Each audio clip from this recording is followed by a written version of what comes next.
Good morning, everyone. It's an important topic we feel needs to be discussed on the regular, and that is addiction and recovery. Greg Hanley, Alex Rahichi, and Daniel Baldwin with Soba Recovery are back. Good morning, gentlemen. Good morning. Good to see you. So now we've got two beards, and then you're the only clean-shaven one here, Daniel. You know what he told me, and normally they're all suited up. I come suited up with a tie, and they're going more casual. Yeah. We can't seem to find the right. They're not calling each other. I know. You need to make the phone call. I had my people call those people. I didn't get a return call. We've got to keep a balance, you know. I gotcha. Now I feel underdressed in jeans. You look beautiful in a potato sack. Thank you. Oh, well, thank you. Sweetest thing anyone's ever said to me. Thank y'all so much for being here. And we always kind of start off talking about, obviously, things that people are talking about. And today, of course, that is Prince. And the latest on Prince's death, and there was some information that came out this morning where they're saying that they actually did end up finding Percocet. Because the DEA had gotten involved, they were trying to figure out exactly, you know, what had gone on. We're still waiting on the results of the autopsy, so we don't know exactly what was in his system. But when you heard this, I just want to get your take on the situation and your thoughts on what happened, what went wrong with Prince. Well, I mean, I think you're going to find, and Greg, you know, and Alex will be able to tell you better than I do because of the amount of people they deal with this. Mm-hmm. I will be shocked to find out that Prince had some kind of allergic reaction to a few Percocet. The amount of Percocet it would take to get you to a place where you're dying, you know. So I think what we're more likely going to find is that there may be other things involved, and certainly this was a long-term. You know, Greg has pointed out a number of times, certain drugs that you take have a shelf life in your body. Right. And so people don't realize that what they took up to 18 days ago can still be in their system. And as they take a little more and take a little more and take a little more, suddenly they've got 50 pills in them, right, or a piece of 50 pills. So, well, and it doesn't matter who you are. When you get addicted to opiate-based pills, it's kind of like you have a small. It starts as a small cup, and your body naturally produces a chemical that when you start taking opiate, it quits doing that. And that cup gets bigger the longer that you take it. Like the more and more you need. Yeah, so it doesn't matter whether you're Prince or whether you're just Joe Blow. If you get addicted to opiates and continue to take more and more, and I'm pretty sure that they said that he had to have a plane land in an emergency, yes, and generally... Yeah, I was going to talk to you about that. So, so immediately when I heard this, mm-hmm, I go, uh-oh, it got another one. Oh, right, darn it. And usually I wouldn't be surprised to find out that he had overdosed on the airplane. Well, no, and they Narcaned him. That's exactly what happened, so Greg. they Narcaned him. He left the hospital, and went back and continued to do it. So you would think that, and it doesn't even matter if you're that much of an artist or famous, when you're on those type of medications that heavily, you still feel like you have no value. Mm-hmm. You know, it's kind of you're okay. You don't have a good outcome for anything, and it took him. It's exactly what we're seeing here. I mean, it's Prince, I mean, it gives us a topic to talk about it. Sure. Everybody knows him. But it's no difference of exactly what's happening right here in our backyard in San Antonio. You had mentioned the flight that they had to make a landing, and they did give him the save shot, right, is what it's called, the save shot. So, I mean, because he had overdosed. Well, his staff obviously knew there was stuff going on, or people around him, because they had Narcan him on, you know. I mean, when the details start coming out, you're going to wonder why weren't, you know, they're just allowing him to keep doing this, doing the same thing he's doing. So the plane should have gone from the hospital to a treatment center. Mm-hmm. Yeah. Well, he went home for a detox. And there is the logic. Had you gone in and had a heart attack, right, had you gone in and had a stroke, had you had a bad accident, they just said, yeah, no, you're not going anywhere. Right. You know. And so they give him a shot, which which in some cases is a really good thing. But after the shot, how do they let this guy just go? I mean. Yeah. So we have a program in New Jersey that we just started with the police and the hospitals that when somebody is Narcaned, that they call us and we send a counselor over to the hospital and encourage whoever had that happen to go to treatment. And so they had 250 before we did this, and 2 went to treatment. and now that it started, I think 44 out of 50 got to went to go. But it is now sometimes they're doing it 3 or 4 times in the same day in the same house, and it just, it's so sad that with celebrities or people that have some kind of influence, people around them are afraid to say anything. That's what's so scary is, no one, they love you and they want to take care of you, but they're afraid to say, hey, you have to speak up. But there's you have to speak up. There's no logic in it. So there's a term, and I don't know what they call it here in San Antonio, but in Los Angeles called 5150. And a 5150 is when the police deem you're mentally not well to take it, and they will take you for 72 hours. Mandatory. So you can't commit suicide. There is a 5150 in every state. Here's someone who you had to plunge a needle into them to keep them alive, but 2 hours later you tell them, if you don't want to stay, you don't have to, you can go against them. No, there should be a law that says, if you have to Narcan someone, you got to stay there for 72 hours to make sure, and then give them a chance to have somebody like Greg or one of Greg's staff come and speak to them. Somebody talk to them at least about their options. The most bizarre thing too, the day before Prince, we just finished building a building. We keep building and we're growing and expanding at Soba, Texas. The night before, we're on the phone because the new building is built, and we always discuss, Greg mentions, or we have a conversation of what should we name the next building. We give them different names, and the night before, Greg goes, let's call this one the Prince Building, out of nowhere. Oh, wow. And then the next day. The next day, it was really, really something. Goodness. What a waste, 57 years old. Such a waste and so sad, and I'm sure we will continue to get more information. But we want y'all to stick around because after the break we are going to talk about a brand new facility that you're opening here in San Antonio. Speaking of new facilities, this is really good news for everyone here. So stick around for all of those details after the break. And we are back with the handsome gentleman with Soba Recovery. And I want to talk a little bit about, well, first of all, Soba, Texas is open here in San Antonio and doing well, chugging full, right? Yeah. And then you have a new facility for veterans that is opening soon. Yes, we're going to have a veterans wing and a new facility that's off of 1604, and it's on the west side of San Antonio. So it's 1604 in Dove Canyon. But the great thing is we're right off of 1604. You can see some pictures right there. Okay, there we go.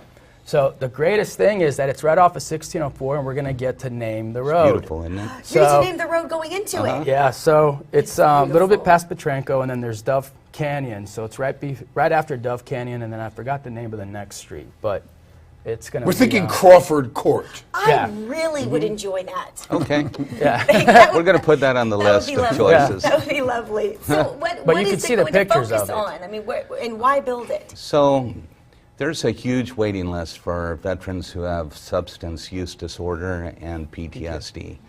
And we have tried to get a location to do this in for a couple of years, and not successfully. So we had an opportunity to buy a piece of property and build this. So we're going to, our realtor, Levi, who's the nicest guy ever, he was one of the guys that was in a Humvee that got blown up.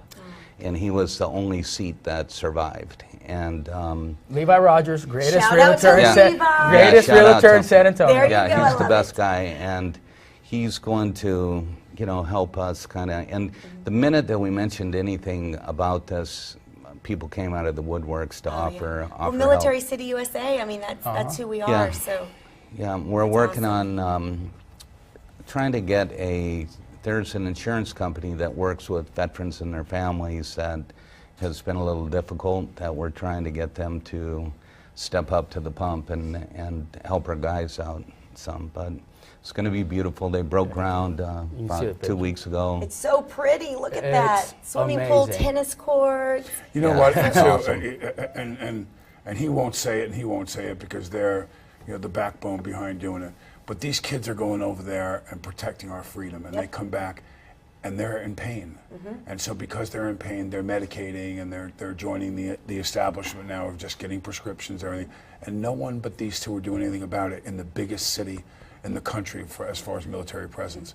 So I'm so proud to be affiliated with these two. And this is also a way to honor to honor those men and And women. first responders too. I mean, it's going to, all of our clinicians at Soba, Texas, all are trained, trauma trained. And then we do some certain types of, we do RRT, which is rapid resolution therapy that helps people through trauma, and EMDR, which was designed for the Vietnam veterans to help them get through things. So we have the staff that already deals with people who have bad things that happen in their life.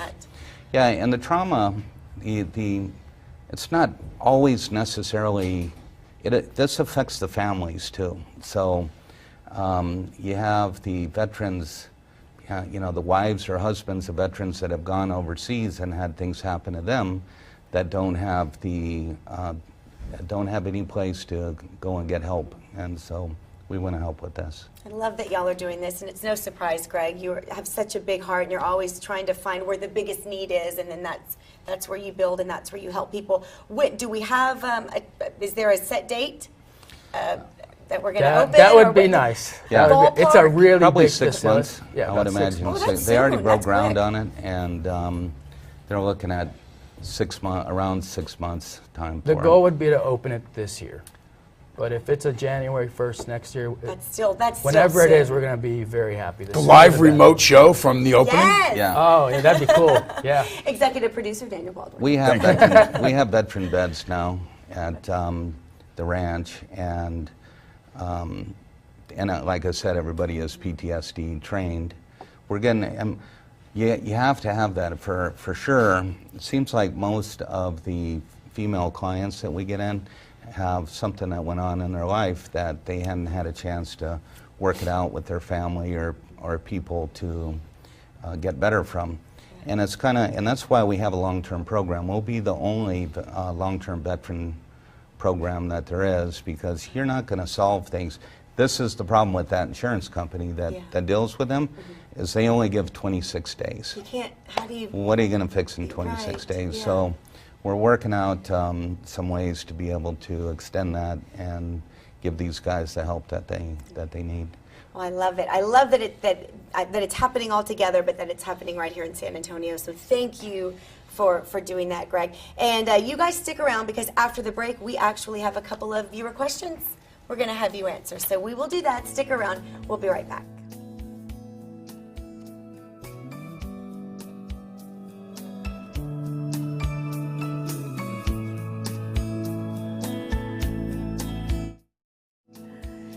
And welcome back, everyone. We are here with Soba Recovery, and usually every time you're here, we talk about the latest issue of Recovery Today, which is your publication, Greg.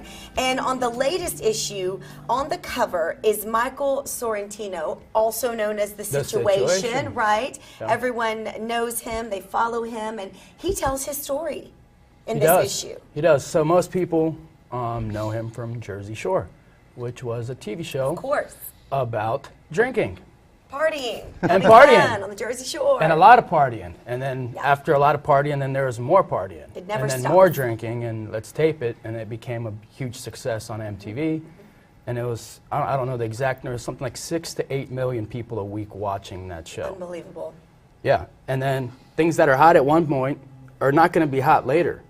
And so, I mean, you can read his interview, you can see things that have happened with him, but it's pretty fantastic that he talks about his recovery and what he had to go through. And that brings up a really compelling issue and fact. And even in the last 2 years or so, being sober, even when you're young, has become a really cool thing. It's the cool thing to do. It I love it. really is a cool thing. So I you love watch it. that, you watch that show, and you know what? It is dated, because a lot of people look at that now, and that show would not be as successful today. No, it wouldn't. Because of the message that goes out on this show and around right now. The kids are going, man, that's just not that cool to be like that anymore. He's going to Being get fools of some yourself and- amazing yeah. things are going to start happening with him. Yeah. Really amazing things. Well, we wish the very best for him. I mean, he has a lot of Absolutely. fans, and everyone just wants him to be good and okay. And Well, it's funny happy. that recovery used to be a dirty secret, right now, and people are talking now about it. it's cool because. Took us 3 years of being on this show. Yeah, look Yeah, at y'all. it started Exactly. there. It started there. It did. It's a much better situation. It really is. He's in a much better situation. Well, he has now. a voice of recovery, and when you have people like him and some of the guys that are starting to step out and talk about the fact that it is cool to be in recovery, then people are going to follow that. Yeah. And you know, the days of being wasted and killing yourself, and it was one thing. You know, kids used to smoke pot and get into a little trouble, and now it's not that. Yeah, it's much more serious stuff. You know, Greg talks about one of his own children who's now in college. And here's a kid who's never had a drink. He's never done a drug. You know, he's been always open and learned and ready and knows, you know, the people that are around him through his dad. And Shout out like to me. Big Vince. Yeah. Well, I was going to say, but the point of it is, people now look up to the Vinces because they're getting heroines in high schools and this epidemic that's going on, and they look up and they go, man, I want to be like that guy. You know, it wasn't that way when I was younger. I wanted to be one of the cool kids that smoked pot and drank. It's a And he's 180 guiding now, his which I sister. love. He's guiding his sister too. He said, you know, when your first year of high school, it's going to be a little bit tricky, but as people get used to the fact that you don't drink or do drugs, it's going to be easy. And they've been proud of how much clean and sober time they have since they were probably 5. That's awesome. So they brag. Hannah is always going, yeah, I'm 15 years, I got 15 years, Dad. I got longer time than you do. 15 whole years. I relapsed when I was 8, but I would have been good after that. I'm good. All Well, right, their guys. life is easier, you know, it just is easier. Problem free. And Yeah. mine is easier. Yeah, yeah, and I have 2 little ones, so I am really thrilled that this is the cool thing is to be sober. I'm hoping that this one sticks. Talk you to know, them. That's a way Talk to them about it. I will absolutely. All right, I want to answer one viewer question before we go to break. This is from Facebook, and it says, "I have struggled with addiction. How do you resist the urge and not fall off the wagon?" I know that's a Well, it's a big question, but So it's being a part of a support community is probably most important. If I had to do this alone, I wouldn't have been able to do it. And so I had to meet some other people that also are in recovery and have a support group that I could talk to and would understand what I was going through. Because you're going to have those times, especially when you're new, that you know, whatever's going on in your life, you feel like having a drink or a drug or whatever it is, and then you call somebody. It's like even Daniel calls, or I'll call Daniel, and Or Gorton. yeah, or whoever it is. Daniel. But Either or, whoever we got a whole answers. group, and if we're not checking in with each other, then he'll call me and go, "Hey, how you doing?" Because if I'm getting kind of goofy, I'm not going to reach out, but he'll notice if I'm MIA for a minute or two. And so the secret is to surround yourself. But isn't that with like anything in life? people. Where do a lot of people, no matter what your religious belief, go on Sunday?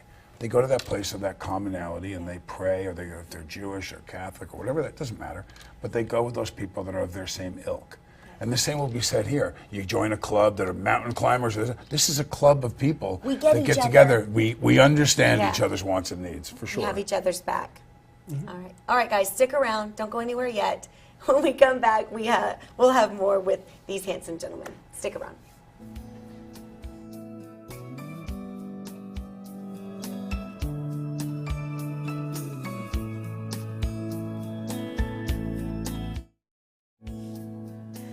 And we are back with Soba Recovery, and Soba Texas is open here in San Antonio. And you were just saying, Alex, that you have beds and, We do. and there is room available for We people. do have beds available here and in Arizona and in California. That's good to So, know. So yeah. if people, let's say someone thinks maybe they have a problem, they have a child, they have a loved one, what do they need to do? I know you always say just to Starts give you a the call. phone call. Yeah. People reach out on Facebook. They reach out in so many different ways. I mean, he gets personal messages all the time. I do. Greg does.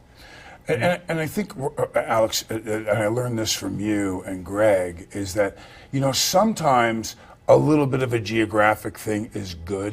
Yeah. You know, Change so the scenery. so you know what? So you're here in San Antonio or somewhere around Texas, and the job and the spouse or whatever it is. Why don't we take a little look at going over to Mesa, Arizona for a couple of months and you know, and sit down there and clear the air a bit, get healthy, and then start. And it's brilliant, the fact that, you know, there's options. There's options. we to go, do for the sure. same long-term program everywhere. So even Yeah. let's say, what if you start in one place? Do people ever go to another Yeah. facility? Yeah. Does that happen? You can do. Okay, Sure. so it's an option. Yeah, sometimes you'll have two people come in and they knew each other and they maybe didn't get along.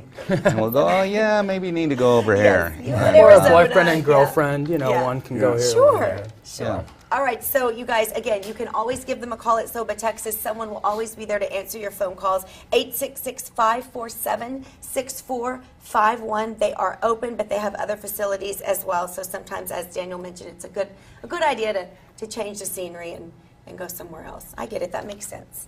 Thanks, guys. It's always good to see you. Thanks for being here. Good to see you. I like your beard. I like I your like beard your too, beard, Greg too. Hanley. I like your beard. Thanks, And Daniel. we Very will see handsome. Thank you, Daniel. on Monday. It does look nice, don't Doesn't it look nice? it? You didn't have that last time you were here. He's the most interesting rehab owner in the world.